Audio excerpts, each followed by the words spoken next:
Mateo capítulo 8, versículo número 5. Entrando Jesús en Capernaum, vino a él un centurión rogándole y diciendo: Señor, mi criado está postrado en casa, paralítico, gravemente atormentado. Y Jesús le dijo: yo iré y le sanaré. Entonces el centurión le respondió y le dijo: Señor, no soy digno de que entres bajo mi techo. Solamente di la palabra y mi criado sanará. Porque también yo soy un hombre bajo autoridad y tengo bajo mis órdenes soldados.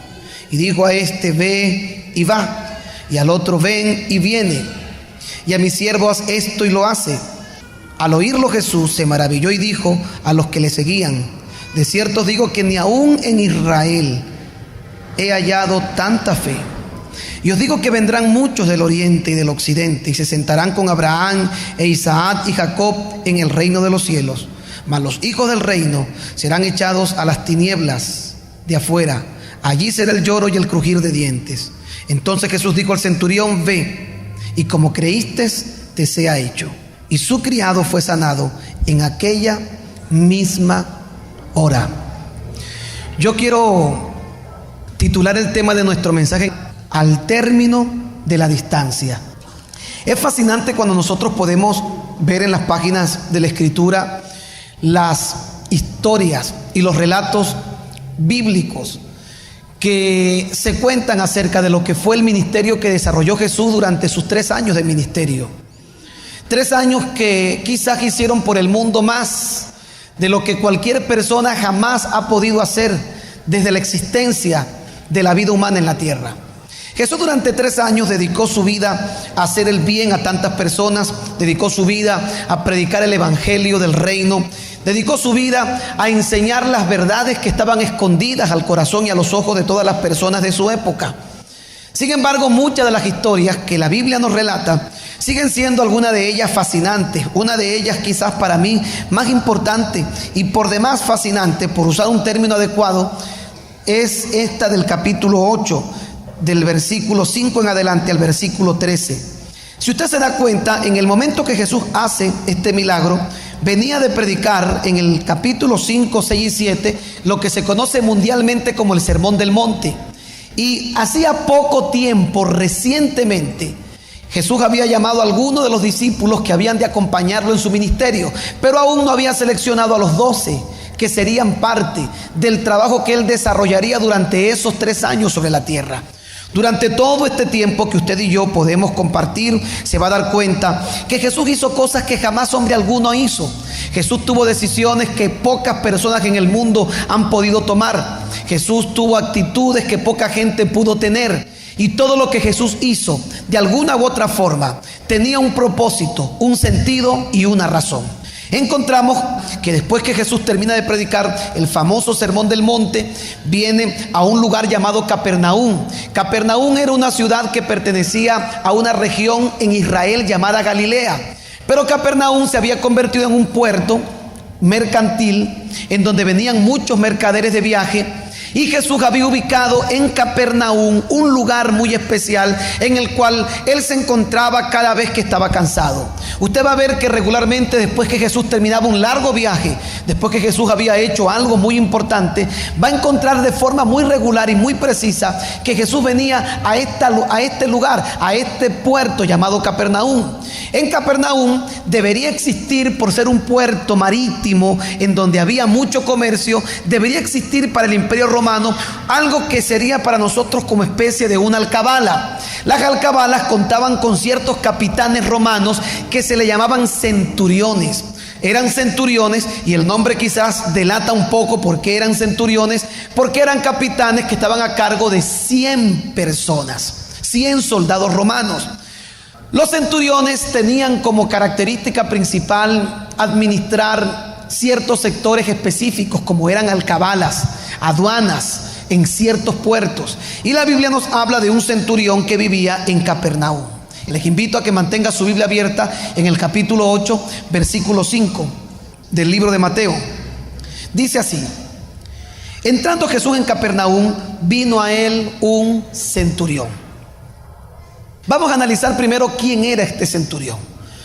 Si usted lee el paralelo de este versículo que se encuentra en el libro de Lucas capítulo 7, léalo en su casa, se va a dar cuenta que no era un centurión común y corriente. La Biblia dice que era un hombre muy bueno, un hombre que inclusive le había construido una sinagoga a los judíos en esta ciudad.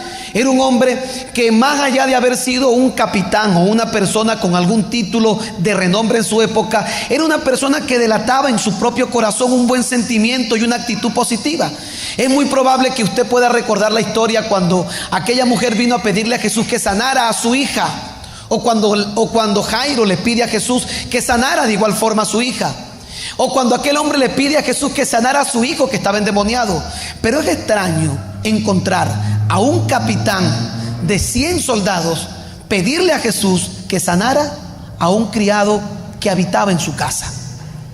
Eso me hace recordar la historia del capítulo 5 de Segunda de Reyes, la historia de un hombre llamado Naamán. Dice la Biblia que su ego y su orgullo no le permitió recibir de Jesús el milagro que en el momento que Eliseo pudo haberlo hecho. Este hombre no lo pudo hacer, no lo pudo aceptar, porque su condición, su posición, su estatus lo había limitado a poder recibir quizás algo de parte de Dios. Yo creo que los estatus son buenos. Yo creo que ser médico es muy bueno, creo que ser abogado es bueno, siempre y cuando eso no se nos suba a la cabeza y perdamos nuestro vínculo con el resto de la sociedad. Pues que este centurión, a pesar de que era un capitán de 100 soldados, era un hombre que tenía una actitud y un corazón diferente para la gente. Dicen que se acercó a Jesús, versículo 6, y le dijo: mi criado está postrado en casa, paralítico, gravemente atormentado. ¿Cuánta gente conoce usted, a lo mejor por quien usted oraría o por quien pediría la oración en este día? Podríamos hablar de un amigo, podríamos hablar de un pariente o un familiar, podríamos hablar de la esposa o el esposo que quedó en la casa, de un hijo o una hija. Pero siempre habrá alguien por quien nosotros tengamos la iniciativa propia de venir a Jesús. A lo mejor nosotros no venimos por nosotros mismos en ocasiones ante el Señor, sino que venimos tomando en consideración que hay alguien que necesita del Señor. Es el caso del centurión. Pero hay 3 cosas que yo quiero que usted analice en el versículo 6. Dice que el criado de este hombre estaba, número 1, postrado, número 2, paralítico, y número 3, gravemente atormentado. ¿Cuánta gente tú conoces que está postrada? Al decirte postrado significa que una persona postrada es una persona que está enferma, pero está acostada. Su enfermedad no le permite levantarse. Es una persona que está en una condición en la que ha caído. Y a lo mejor tú piensas en alguien que sabes que ha caído, pero no todos están caídos. Hay personas que están paralíticas. Al decirle que están paralíticos, les quiero decir, están estancados, no pueden avanzar. Un amigo, una amiga.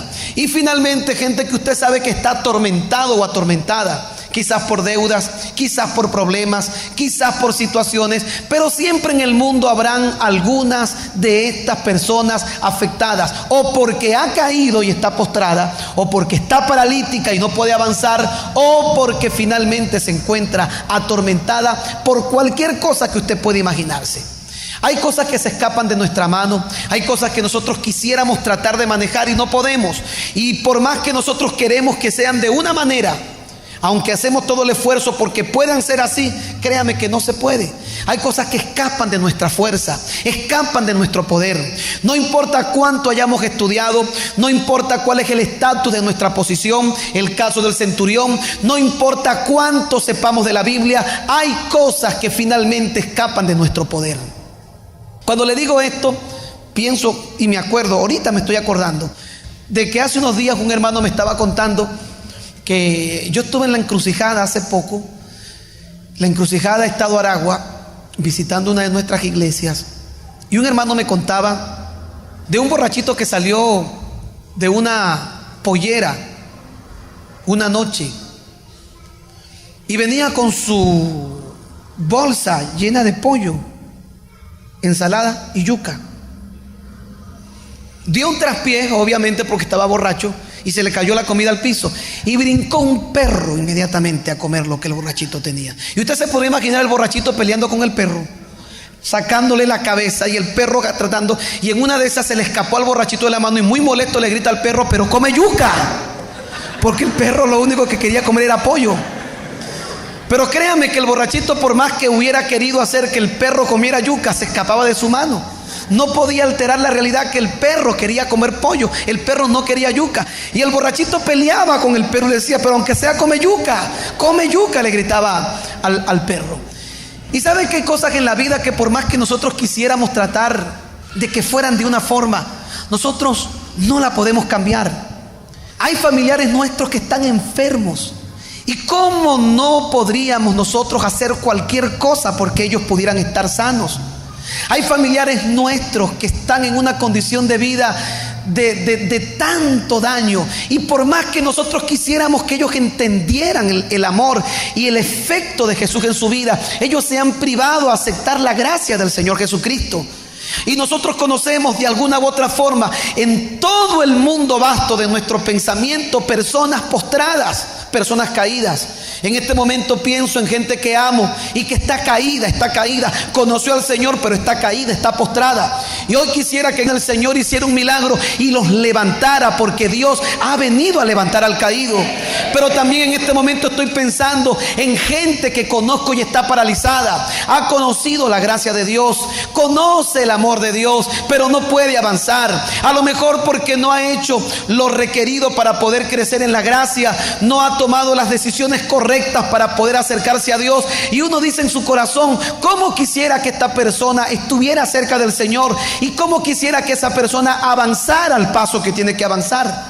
Pero peor aún, conocemos personas atormentadas y atormentadas gravemente. Conozco gente que no tiene paz y no puede dormir porque tiene deudas que no ha podido pagar, porque tiene problemas en sus relaciones sentimentales que no se han podido resolver, porque tiene dificultades con su familia y no pueden dormir. Y la Biblia relata, o la Biblia expresa, 3 condiciones que pueden afectar a alguien, y al afectar a alguien involucran a otro. Mi pregunta, ¿qué tenía que ver el centurión con lo que estaba pasando en su casa y su criado? Absolutamente nada. Pero dice la Biblia en el versículo paralelo, que es el capítulo 7 de Lucas, que el centurión amaba mucho a este criado que tenía en casa.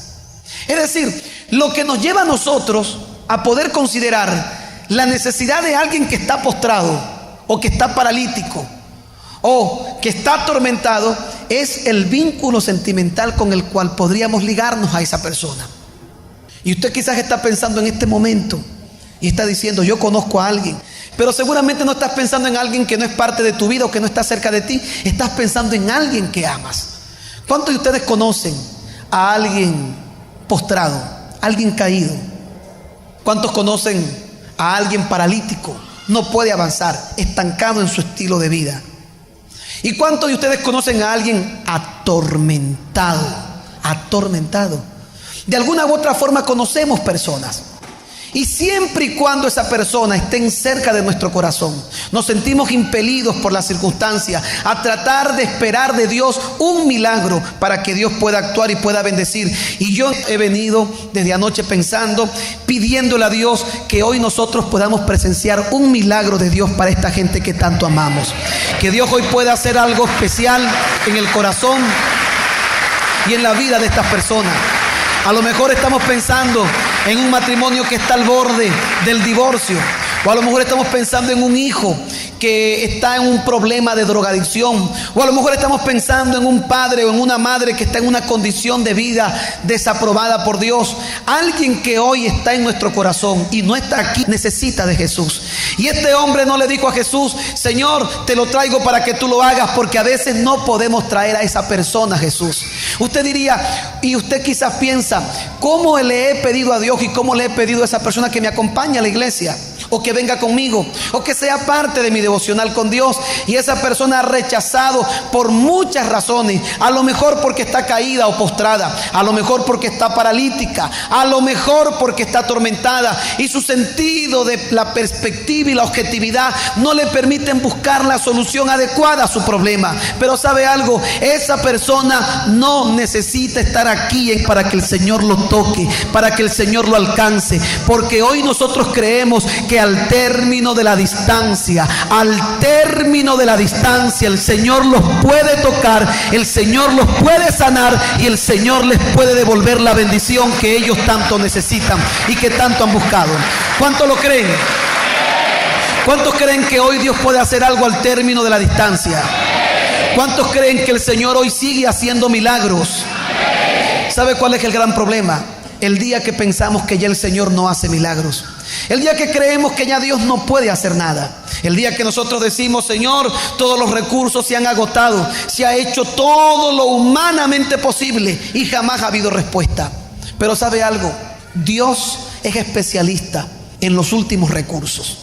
A Dios le encanta que las cosas se salgan del curso y que pierdan el poder sobre lo que usted puede hacer, para entonces decir: cuando tú eres débil, entonces yo soy fuerte, y cuando tú no puedes, entonces yo puedo, porque para Dios no hay nada imposible. Pues quiero decirle que este hombre, a pesar de que era un gentil, a pesar de que era un hombre que no conocía de Dios como el judío común, dice la Biblia que tenía fe y creía en su corazón que el Señor podía sanar a su criado. ¿Qué lo movió? El amor. ¿Qué lo movió a venir ante Jesús? A dejar sus actividades, a dejar de realizar lo que venía haciendo por tanto tiempo. ¿Qué lo dejó bajarse de su estatus social para venir a Jesús? Que amaba a alguien. Y le voy a decir, mucha de la gente que tú conoces, y présteme mucha atención, mucha de la gente que tú amas no ha perecido porque tú oras por él, porque tu amor lo lleva al Señor, y es lo que los ha preservado de situaciones que escapan de nuestro poder. Pero hoy sin duda alguna, yo creo será un día especial. A veces Dios hace cosas que no entendemos, a veces las cosas que Dios hace livianamente podemos entenderlas, pero Dios sabe lo que está haciendo. Diga conmigo: Dios sabe lo que está haciendo. Dice así: respondió el centurión cuando el Señor le dijo: yo iré y le sanaré. Le dijo: Señor, no soy digno de que entres bajo mi techo. Solamente di la palabra y mi criado sanará. Porque también yo soy hombre bajo autoridad y tengo bajo mis órdenes soldados. Y digo a este: ve y va. Y dijo al otro: ven y viene. Y a mi siervo: haz esto, y lo hace. Dese cuenta que el centurión no entra en mucho detalle qué es lo que le mandan a hacer a él. Se fijen eso. Reconoce que está bajo autoridad, pero dese cuenta que sí otorga detalles sobre lo que hace la gente que está bajo su autoridad. Se da cuenta que él dice: soy un hombre bajo autoridad, pero también soy un hombre que está sobre autoridad. Y le digo a cualquiera de mis criados: ve y va, ven y viene, haz esto, y lo hace. ¿Y sabe qué pensaba yo anoche? ¿Qué criado no le va a hacer caso a un hombre como este? ¿Usted se está dando cuenta de lo que está haciendo este hombre? Viene a Jesús, se despoja de su posición social para pedirle a Jesús un milagro para su criado. ¿Qué criado no va a ser obediente y no va a sujetarse a todo lo que este hombre le diga, si este hombre evidencia tener una actitud adecuada a pesar de su posición y su estatus como autoridad? A veces nosotros nos enfrentamos a un dilema como cristianos, y es que creemos que por nuestra autoridad la gente está obligada a hacer lo que nosotros queremos, y se nos olvida que la gente se siente plácida en obedecer cuando nuestra autoridad se ejerce juntamente con amor y misericordia. A veces queremos que nuestras esposas y que nuestros hijos sean personas que obedezcan en todo a nuestras ordenanzas, porque decimos: yo soy la cabeza, yo soy la autoridad, yo soy el que mando. Y créame que es difícil para una mujer sujetarse a un hombre, es difícil para un hijo obedecer, y muchos lo deben hacer por obediencia a la palabra, pero es difícil cuando no hay amor implícito en la autoridad. Este hombre ciertamente tenía autoridad, pero él está manifestando, y la historia nos está relatando que en medio de su autoridad este hombre demostraba un sentido profundo de aprecio amor y misericordia para el criado. Y me imagino que el criado, si en alguna oportunidad había obedecido a este señor, imagínense cómo pudo pasar después que recibe el milagro de Jesús, cuando se entera que su amo, que su autoridad fue ante el Señor. Se despojó de su grandeza como capitán de 100 soldados para decirle: sana a mi criado. Hay una enseñanza poderosa muchas veces en nuestros principios de vida, y la Biblia nos otorga una gran cantidad de verdades que debemos entender. Y una de ellas que quiero que usted comprenda en esta mañana es que tener autoridad no es mandar. Tener autoridad es cuidar. Tener autoridad es demostrar afecto y amor. Yo no me imagino cuando hoy en día hablamos de los ministerios y hablamos de lo que ocurre en nuestras iglesias, y hay pastores, hay padres, hay esposas que pretenden que la gente se sujete a ellos porque la Biblia lo dice. ¿Y el amor? ¿Y sabe cómo dice la Biblia hablando de la relación de la pareja? Dice: mujeres, sujetaos a vuestros maridos. Pero ¿sabe que es difícil para una mujer sujetarse a un hombre que no demuestra amor? Y por eso la Biblia dice: maridos, amad a vuestras mujeres. Porque cuando tú sientes que te aman, cuando tú te sientes amada, díganme las mujeres si sí o no. Cuando se sienten amadas, ¿verdad que es fácil decir: mi amor, lo que tú quieras? Pero cuando tú no te sientes amada, por más que te impongan lo que dice la Biblia, tú dices: bueno. Y las que lo hacen por obediencia a Dios, pero no lo hacen porque lo quieran hacer.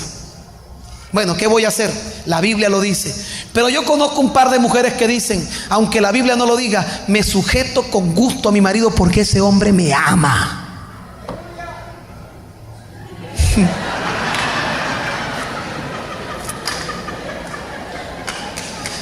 ¿Me entiende lo que le quiero decir?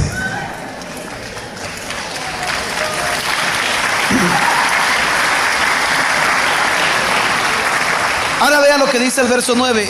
También soy un hombre que está bajo autoridad. Es todo el comentario que hace.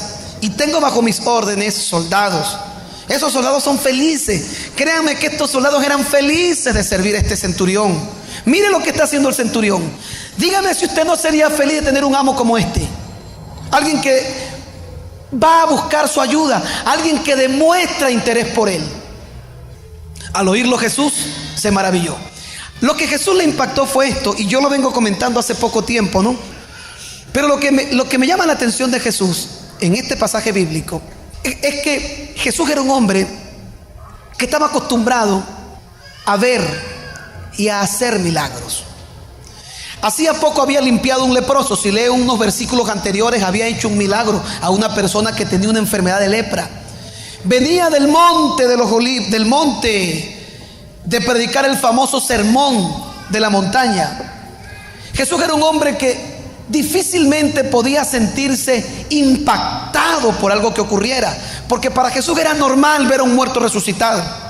Para Jesús era normal ver a un demonio salir de una persona, cosa que a nosotros nos admiraría y nos asombraría. A Jesús no, a Jesús le era muy común, muy normal ver este tipo de situación.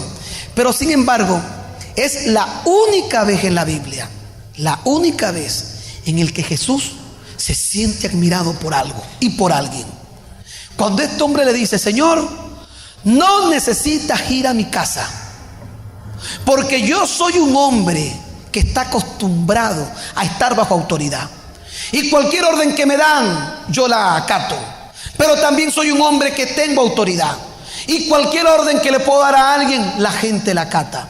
Así que si tú eres un hombre de autoridad, aquí no tienes que ir a mi casa. Aquí en este lugar, di la palabra, habla lo que tienes que hablar, y estoy seguro que como tu autoridad es mayor que la mía y mayor que los que están sobre mí, mi criado será sano en mi casa. Y Jesús dijo: este hombre me admira, este hombre no necesita que yo vaya, él no necesita que yo esté frente al enfermo. Él sabe en lo más profundo de su corazón que mi autoridad es tan grande y la fe que tiene es tal que sin que yo vaya a su casa, él está convencido que yo puedo sanar a su siervo, y yo lo voy a sanar. Le dice la Escritura que en ese momento Jesús dijo: jamás vi tanta fe en todo Israel. No he visto gente con una fe como esta. Dice que en aquella misma hora, al término de la distancia, su criado fue sano. ¿Sabe qué es lo que más nos falta a nosotros? La fe del centurión. La fe del centurión que nos hace entender que la sanidad y el resultado de lo que Dios hace no dependen de un pastor. Yo quiero hablar con el pastor. Si no me atiende el pastor, que no me atienda nadie. ¿Y quién es el pastor? No hemos entendido que la autoridad del centurión no tenía ninguna facultad si de Dios no viniera, y que la autoridad de Jesucristo está por encima de toda autoridad en el mundo entero, y que la autoridad de Dios es vasta, no tiene límites y no hay fronteras para ella. Y cuando este hombre logró entender toda esta verdad y logró darse cuenta que Jesús tenía autoridad y que la distancia no era un problema para él, Jesús inmediatamente le hizo el milagro. Nosotros tenemos que estar viendo muchas cosas. He escuchado esta frase: ver para creer. Y a veces en los martes de oración, cuando vamos a orar por algunas personas, le digo a los hermanos, para nosotros es más fácil creer lo malo que creer lo bueno. Si usted va al doctor, lo uso siempre como un ejemplo práctico, y entonces usted se siente mal y el doctor lo revisa, lo chequea, lo examina, y seguramente después de haberlo hecho, el doctor le pregunta a usted, el doctor le habla: mira, ese malestar que tú tienes, doctor, estoy enfermo, ¿verdad? Seguramente es un cáncer. ¿Qué tengo? Y el doctor dice: no tienes nada. ¿Estás seguro, doctor? Vuélvame a revisar. No creemos que estemos bien. ¿Sabe qué creemos? Que estemos mal. Y cuando el doctor nos dice: sí, tienes una enfermedad, yo sabía. Pero si nos dice que estamos bien, como que no aceptamos que estamos bien. No puede ser, yo me siento mal. No tienes nada. ¿Estás seguro? Así vivimos nosotros. A veces pienso en la historia de Jesús, pero también pienso en lo que ocurrió en el libro de los Hechos. Dice la Biblia que la iglesia oraba para que Pedro y Juan salieran de la cárcel. Estaban presos, oraban, y cuando el Señor los saca por aquel terremoto, dice la Biblia que Pedro llega a la casa donde estaban y toca la puerta. Y entonces cuando salen a abrirle, le dicen: miren, allá afuera está Pedro. Ellos que estaban orando para que Pedro saliera, y después decían: no, es imposible, Pedro no puede estar allá afuera, Pedro está en la cárcel. No estaban orando para que Pedro saliera de la cárcel. Pedro sale de la cárcel y no podían creer que estaba fuera de la cárcel. Dios hace cosas y nos cuesta creer que Dios las esté haciendo.